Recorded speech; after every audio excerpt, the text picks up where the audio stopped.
Hello everyone, I am Mr. Avinash Angdi, an Assistant Professor of Department of Civil Engineering, Walchand Institute of Technology, Solapur. Today we will discuss about the soil exploration. Learning outcome: at the end of this session, student will be able to explain soil exploration and its importance in the design of foundation. In general, soil used as a different types for a construction material and a foundation material.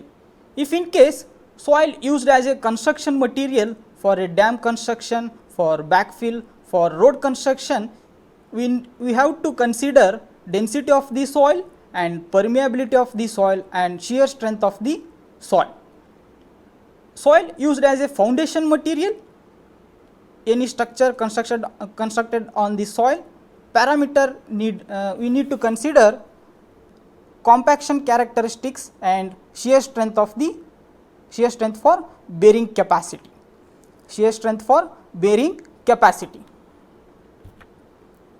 What is soil exploration or soil investigation? The stability of the foundation of a building or a bridge, an embankment or any other structure built on a soil depends on the strength and compressibility characteristics of the subsoil. The field and laboratory investigation required to obtain the essential information of the subsoil is called soil exploration or soil investigation. And what are the primary objective of soil exploration? Determine the natural deposit of soil and determine the location of the groundwater table and determine the engineering properties of the soil or rock, performance of the structure, and determine the in situ properties of the soil by field test and selection of alternative types or depth of foundation. These are primary objective of soil exploration.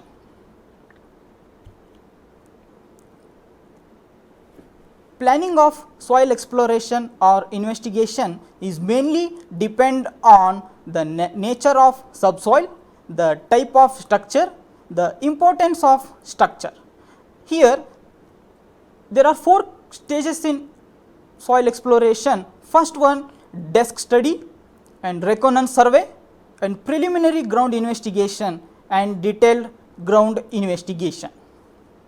Okay, we will look into one by one. First one, desk study. It involves assembly of all available information on dimensions, column spacing, type and use of structure and basement requirements and any special architectural consideration of the proposed building. If in case bridges, for bridges the soil engineer should have access to type and span length as well as pier loading. This information will indicate any settlement limitations and can be used to estimate the foundation load. And second study, reconnaissance survey, and this survey in the form of field trip to site which can reveal information on the type and behavior of adjacent structure such as cracks, noticeable sags and possibly sticking doors and windows, and the type of local existing structure may influence to considerable extent the exploration program and the best foundation type for the proposed adjacent structure. And third one, in preliminary site investigation, in this phase we made a few borings or we made a test pit is opened to establish in a general manner this stratification, types of soil to be expected and possibly the location of the groundwater table. In detailed site investigation, where the preliminary site investigation has established the feasibility of the project, a more detailed exploration program is undertaken. In preliminary borings and data are used to basis for locating additional boring which should be confirmatory in nature and determining the additional samples required. Dear students, different methods of exploration in generally we classified into two categories. First one, direct method, and second one, indirect method. Okay. In first, direct method, it consists of trial pits or test pit. In second, agar boring and wash boring. And indirect method, it consists of geophysical methods. In this today's session, we will discuss about in detail direct method. First direct method is trial pit or test pit. A pit is dug by hand using shovels or with a machine such as a backhoe, and this method can provide shallow depth of soil stratigraphy. Here you can see this diagram, it will provide the shallow depth of soil stratigraphy, and it permits visual inspection of subsurface condition in natural state, and its maximum depth is limited to up to 3 to 4 meter. And second method is agar boring. Okay. In this agar boring is simplest method of exploration and sampling, and these may be power driven or hand operated, and the hand agars are used for relatively small depth up to 3 to 7.5 meter, while power driven are used for greater depth up to 60 to 70 meter. And how they are driving in this agar boring?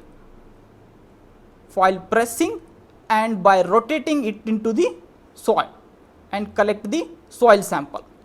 And agar boring is convenient in case of partially saturated sand and silt and medium to stiff cohesive soil, and this is the hand operated agars, and this is power driven agars. And next boring, wash boring.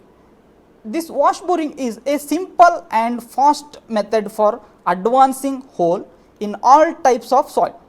The resulting and jetting action of the bit and water disintegrates the soil, and the cutting is forced up to the ground surface in the form of soil water slurry through annular space between the drill rod and casing. Okay. Water is pumped through a hollow rod, and that may or it may not be equipped with a drill bit to remove soil from the borehole. The washing can be used to estimate the soil types.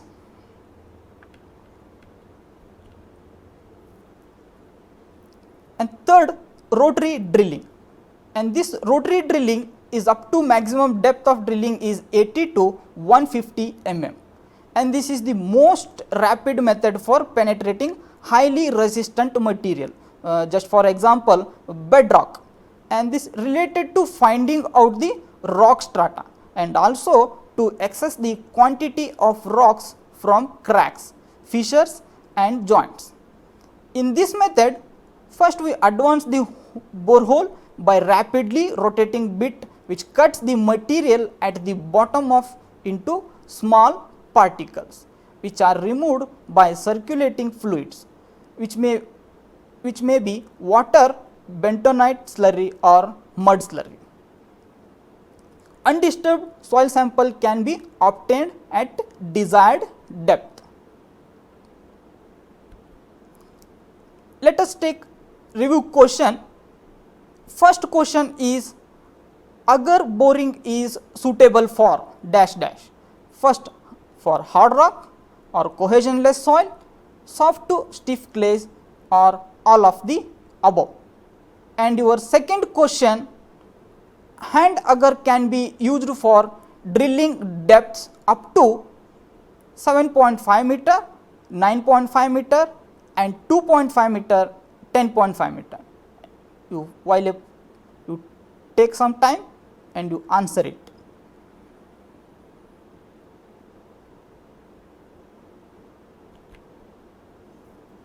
Okay, your agar boring is suitable for soft to stiff clays. Here the answer, your answer is C. And hand agar can be used for drilling depths up to 7.5 meter. And these are the reference. Thank you.